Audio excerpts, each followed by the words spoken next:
بسم اللہ الرحمن الرحیم۔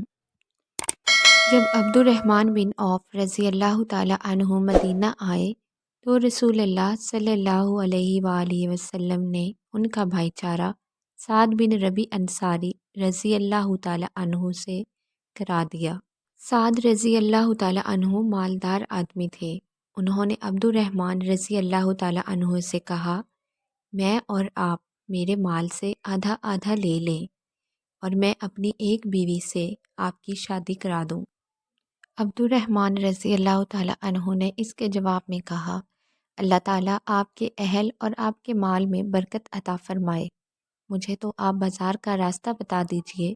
پھر وہ بازار سے اس وقت تک واپس نہ ہوئے جب تک نفع میں کافی پنیر اور گھی نہ بچا لیا۔ اب وہ اپنے گھر والوں کے پاس آئے۔ کچھ دن گزرے ہوں گے، اس کے بعد وہ آئے کہ ان پر زردی کا نشان تھا۔ آن حضرت صلی اللہ علیہ وآلہ وسلم نے دریافت فرمایا، یہ زردی کیسی ہے؟ عرض کیا، یا رسول اللہ صلی اللہ علیہ وآلہ وسلم، میں نے ایک انصاری عورت سے شادی کر لی ہے۔ آپ صلی اللہ علیہ وآلہ وسلم نے دریافت فرمایا کہ انہیں مہر میں کیا دیا ہے؟ عرض کیا، ایک گٹھلی برابر سونا۔ آپ صلی اللہ علیہ وآلہ وسلم نے فرمایا کہ اچھا، اب ولیمہ کر، اگرچہ ایک بکری ہی کا ہو۔